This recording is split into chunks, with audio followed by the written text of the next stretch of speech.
Hallo und herzlich willkommen zur 4. Folge der Drontech Academy. Heute das Thema Sensorik IMU. IMU steht für Inertial Measurement Unit. Das hier ist so ein schönes Stück, das gucken wir uns heute an. In dieser Folge geht es hauptsächlich um die Theorie, also wie funktioniert eine IMU, wie kommuniziert sie mit I2C in diesem Beispiel. Und in der nächsten Folge werden wir uns dann mit der Programmierung und der Software beschäftigen. Also kurz zum Inhalt der 4. Folge. Wir fangen erstmal an mit einer kleinen Einführung zum Quadrocopter-Labor als Motivation der ganzen Einheiten, auch der, die noch folgen werden. Und die Hauptthemen heute sind IMU, also Inertial Measurement Unit, die Theorie dazu, sowie TVI, der Two-Wire Interface Bus. Kurz zum Labor, also die ganzen Lehrveranstaltungen sind ja eingebettet in die Quadrocopter-Programmierung, insbesondere von diesem Sensor, den man hier auch an das EMQ-Board anschließen kann. Und das hat den Hintergrund, dass das der Sensor ist, der auch Teil nachher der Flugsteuerung sein wird, womit die Drohne dann ihre Lage im Raum erkennt und man dann schrittweise mit dem Sensor und in anderen Schritten dann die ganze Steuerung der Drohne programmieren kann. Die Übungen bauen also aufeinander auf, sind aber unabhängige Lerneinheiten. Und was gehört zur Flugsteuerung? Einmal hier die IMU, mit der wir uns heute beschäftigen. Dann rüber noch das Thema Signalverarbeitung, also Filter, Quaternionen, Regelung, Steuerung und Kommunikation. Das Ganze ist hier auch mal in einem kleinen Blockdiagramm zusammengetragen, dass man die Zusammenhänge erkennt. Also der erste Schritt ist quasi die IMU, die uns die Sensorinformationen liefert. Als nächstes folgt dann die Signalverarbeitung, dann die Regelung, die dann die Sensorinformationen auswertet, die verarbeitet worden sind durch die Signalverarbeitung und dann die Aktuatorik ansteuert. Am Ende halt sind dann die Motoren anzusteuern. Und natürlich zu dem Ganzen gehört auch die Telemetrie, Telekommandos mit der Bodenstation. IMU steht für Inertial Measurement Unit.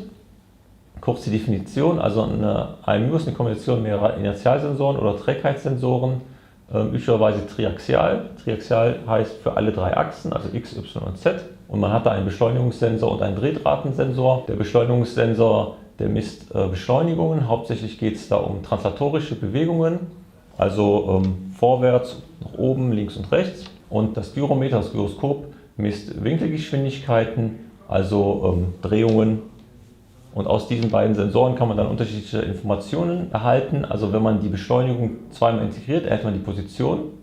Das ist jetzt im eindimensionalen Fall ganz vereinfacht. Also wenn ich die Beschleunigung dieser Achse habe und ich bewege mich nach vorne, weiß ich die Position, um die ich mich bewegt habe. Oder man kann auch die Winkelgeschwindigkeiten einmal aufintegrieren.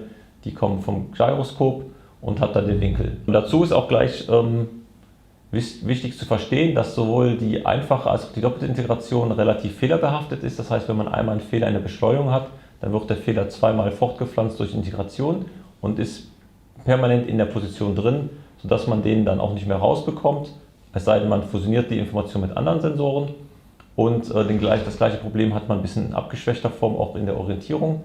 Wenn man quasi die Winkelgeschwindigkeit einmal integriert, dann hat man den Winkel. Und auch das ist mit einem bestimmten Fehler behaftet, deswegen ist im weiteren Schritt werden dann die Sensoren üblicherweise fusioniert und für die Drohne hauptsächlich interessant ist die IMU jetzt erstmal für die Orientierung, wo wir dann die Beschleunigung als Stützinformation nutzen können. Wir benutzen hier die IMU MPU 6050, das ist dieser Sensor hier. Da ist ein Gyroskop und Accelerometer drauf, die werden per I2C angesteuert. Das sieht man rechts hier auch an dem Pinout, also man hat einmal VCC Ground, das ist für die Versorgungsspannung, und dann SCL und SCA sind die beiden I2C Pins, mit denen man den Sensor dann ansteuern kann. Verbunden wird das Ganze mit dem EMQ 3000 Board hier über die I2C Interfaces in die 3 Volt, der Sensor arbeitet mit 3 Volt, einfach da reinstecken. Und dann kann man den schon programmieren. Bevor der Sensor verwendet werden kann, muss er konfiguriert werden. Das heißt, der Sensor an für sich hat eine Reihe von Registern, die man einstellt, um ihn in den richtigen Arbeitsmodus zu versetzen, damit er genau das, was wir wollen. Und das ist auch ein Teil, was man am Anfang braucht, um den zum Starten zu bekommen, was wir uns dann nachher auch in der Software genau angucken, wie wir den programmieren. Und ich gehe dann in der Theorie gleich auch nochmal darauf ein. Also jetzt gucken wir uns das Funktionsprinzip des Gyros an. Das basiert auf der sogenannten Corioliskraft oder dem Coriolis-Effekt. Das ist sowas Ähnliches wie bei der Lorentzkraft. Man hat auch wieder 3 Komponenten, oder 3 Kräfte, die aufeinander wirken. Also einmal hat man hier in diesem Fall das bewegte Teilchen. Das ist hier bei dem Sensor, ist da in dem Sensor drin ein ganz kleines Teilchen, was angeregt wird und immer hin und her schwingt. Und wenn jetzt der Sensor gedreht wird, das ist dann die zweite Komponente, dann wird eine Kraft induziert oder erzeugt und diese Kraft messen wir, in der Regel kapazitiv, das heißt mit einem Kondensator ändert sich der Abstand durch diese Bewegung des Teilchens und darüber können wir dann eine Spannung bestimmen und über die Spannung können wir dann die Kraft bestimmen. Und dann kann man mit dieser Formel F = 2mV die Drehgeschwindigkeit bestimmen und das ist genau das, was der Sensor einem liefert. Und dieser Sensor jetzt hier ist sogar ein sogenannter MEMS, also ein mikroelektromechanischer Sensor. Das heißt, das ist alles in so einem ganz kleinen Chip verbaut, was ich gerade beschrieben habe. Ja, jetzt gucken wir uns mal den nächsten Sensor an. Das ist der Accelerometer, der misst sehr ähnlich. Das Prinzip ist so ein anderes, das ist das sogenannte Federmasse-Prinzip. Also man hat mehrere Kämme in der Regel, also das Einverfahren, so wie das hier auch verwendet wird. Man hat mehrere Kämme, die so ineinander verschachtelt sind und wenn man jetzt eine Beschleunigung hat, dann ist das in der Regel eine Krafteinwirkung, die auch eine Trägheit nach sich zieht. Das heißt, die eine Kammreihe wird im Verhältnis zu der anderen bewegt und dann ändern sich auch hier wieder die Abstände. Also im Grunde wieder dasselbe Ergebnis. Man hat eine Änderung der Abstände. Dadurch hat man eine Kapazitätsänderung und dadurch kann man auch eine Spannungsänderung feststellen.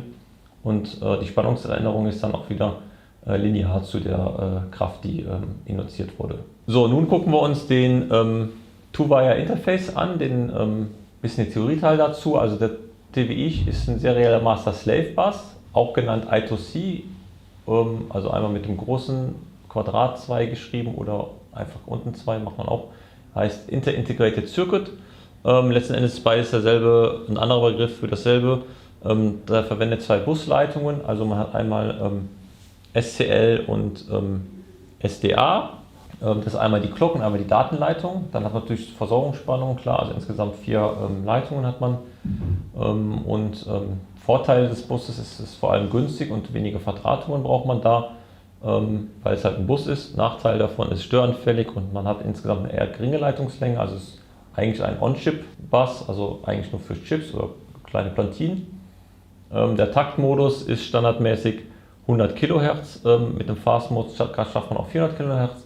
Die Übertragungsrate, die man dann in der Regel hat, sind dann so 2,4 Mbit pro Sekunde. Das ist relativ langsam, wenn es man mit anderen Bussen vergleicht, wie zum Beispiel SPI oder auch parallele Übertragungsmethoden. Aber der Bus ist sehr beliebt und sehr gut zu bedienen und sehr flexibel im Einsatz. Jetzt gucken wir uns mal kurz an, wie der Datenaustausch stattfindet, also die Kommunikation, wie die definiert ist. Üblicherweise hat man am Anfang ein Startsignal, was der Master auf den Bus legt und anschließend legt er dann das erste Byte, das ist die Adresse auf dem Bus, besteht aus den 7 Bit, also der eindeutigen Adresse des Empfängers, also des Slaves, der jetzt angesprochen wird, und dem letzten Bit lesen oder schreiben, was dem Empfänger dann signalisiert, ob er als nächstes dann etwas zu empfangen hat oder etwas zu senden hat. Also natürlich, wenn ich als Master lesen sende, muss ja am nächsten Schritt dann der Slave was zurücksenden. Und wenn ich das Master schreiben sende, soll der Slave quasi diese Daten verarbeiten und eventuell abspeichern. Das Ganze quittiert dann der Slave mit einem Acknowledge und dann werden byteweise die Daten gesendet, also vom Master zum Slave im Fall vom Schreiben oder vom Slave zum Master im Fall vom Lesen. Am Ende gibt es dann ein Stoppsignal, dabei gibt es dann auch den sogenannten Burst Mode. Das heißt, dass dann mehrere Daten in einer Nachricht übertragen werden können, statt nur einmal ein Datenbyte. Bei dem Ganzen ist auch noch wichtig zu verstehen, dass man in der Regel meistens hier in unserem Frame 3 Bytes immer mindestens sendet. Das heißt, das erste Byte ist die I2C-Adresse, das zweite Byte ist das Kommando oder das Register meistens auch und das dritte Byte ist dann auch noch das erste Datenbyte, also mindestens 1, sind ja dann 3 Bytes. Man kann natürlich auch mehr, also 6 Bytes haben, dann würde man im Grunde 2 für die Kommunikation brauchen und 4 Datenbytes haben. Das wäre dann auch ein klassischer Burst Mode. Wir gucken das Ganze mal ein bisschen genauer an mit einem Beispiel anhand des Frameworks. Das sogenannte TWI Package T ist eine Struktur, die wir verwenden. Hier rechts ist die mal abgebildet. Die hat einmal als Charakter die Chip-Adresse, das ist die Slave-Adresse, die man jetzt anspricht, also die Adresse des Sensors. ADD ist die Adresse des Registers meistens oder das Kommando auch besser gesagt, weil es muss ja nicht unbedingt immer ein Register sein, ist ja davon abhängig, wie man den Bus gerade einsetzt. Und der dritte Eintrag der Struktur ist die Adressenlänge. In unserem Fall ist das immer 1 Byte, also Adressen haben immer 1 Byte Länge. Theoretisch wäre das Framework auch in der Lage, andere Längen zu übertragen. Und ganz wichtig, am Ende steht dann noch der Pointer auf den Buffer. Das heißt, da sind die Daten abgelegt, die man liest oder schreibt. Also im Mikrocontroller müsste man dann vorher da Speicher anlegen, nicht einfach nur einen Pointer machen, das ist ein typischer Fehler, dann stürzt das Programm ab, sondern man muss da wirklich einen Speicher anlegen, insbesondere wenn man nachher auch schreibt. Das heißt, wenn man Daten empfängt mit einem Read und dann in diesen Buffer reinschreibt und wenn der nicht angelegt ist, dann schreibt man irgendwo und dann stürzt der Mikrocontroller ab. Der letzte Eintrag im Strukt ist die Länge, das heißt die Anzahl an Bytes, die man überträgt, also sendet oder empfängt. Das Ganze mal an einem Beispiel ein bisschen klarer aufgezeigt. Also erste Zeile ist dann einfach das Anlegen eines Arrays mit 6 Bytes. Das ist unser Buffer, den wir haben zum Lesen oder Schreiben. Das zweite ist dann das Anlegen der Struktur, TWI Package. Das Package nennen wir jetzt MPU 6000 ACC. Dann beschreiben wir dieses Package, also das ist der Accelerometer, wo wir einmal die Chip-Adresse reinschreiben, die 69. Die Länge der Kommando, also immer bei uns eine 1, dann die Länge an Bytes, die wir übertragen wollen, jetzt eine 6, also dieselbe 6 wie die Bufferlänge, weil wir wollen den ganzen Buffer lesen oder schreiben. Und es erfolgt dann das Kommando, das ist die 3B, das ist das Register in dem Accelerometer, das wir jetzt hier lesen oder schreiben wollen. Also in unserem Fall ist das Lesen, das können wir schon mal voraussagen, weil das kommt in der nächsten Zeile, das Read vom TWI.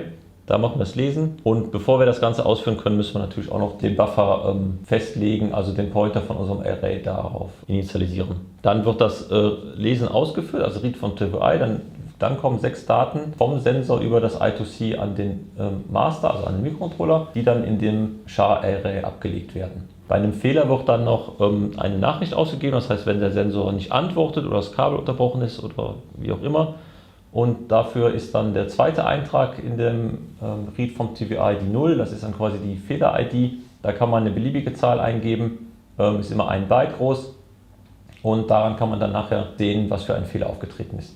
Das Ganze ist jetzt hier ein Beispiel für das Read, das funktioniert für das Write genauso. Also dann benutzt man quasi die Funktion Write to TWI, der man dann dasselbe Package übergibt und in dem Fall würde dann die Daten, die man hat, würden dann an den Slave gesendet und in das Register geschrieben. Das würde jetzt hier natürlich nicht viel Sinn machen, weil das ist ja das Leseregister der Sensormesswerte, aber das würde im Prinzip ansonsten genauso funktionieren. So, jetzt gucken wir uns mal die ersten Schritte. Ich hatte am Anfang schon das erwähnt, wie man die IMU konfiguriert. Da muss man bestimmte Einstellungen machen. Das sind 5 TWI-Nachrichten, die man jetzt hier in dieser Tabelle sieht. Also links sind das immer die Kommandos oder das ADDR. Also die Register und das sind dann die Inhalte, also die Werte, beziehungsweise was im Buffer stehen muss, was wir dann in die Register schreiben. Also im Grunde schreiben wir hier an die IMU, an den Sensor 5 Bytes und rechts sehen wir dann, welche Funktion das Ganze hat, damit der jetzt so konfiguriert ist, damit wir damit arbeiten können. Also am Anfang das Wichtigste ist, den Power-Modus einzustellen mit C-Referenz. Damit wird der Sensor einfach initialisiert und dass er so arbeitet, wie wir das wollen. Dann stellen wir die Sample-Rate auf 100 Hertz oder 10 Millisekunden ein. Wir stellen den Filter und die Frequenz ein des Filters und das Delay, also auf 1 kHz DLPF, das steht für Digital Low Pass Filter mit 19 Millisekunden Delay. Und wir stellen die Skalierung des Gyroskops auf plus minus 1000 ein, also das ist der maximale Bandbreite, die der Messwert dann aufnehmen kann und dementsprechend ist dann die Skalierung so fein gewählt. Und bei plus minus 4G stellen wir dann den Accelerometer ein. Das gilt auch wieder das gleiche wie das Gyroskop. Ja, das war es mit dem 4. Teil der Drontech Academy zum Thema IMU Sensorik. Vielen Dank für die Aufmerksamkeit und hinterlasst uns gerne einen Kommentar, auch in unserem Forum oder halt abonniert den Kanal, dann werdet ihr immer informiert, wenn sich hier was tut. Mcopter. Drone Tech Experts.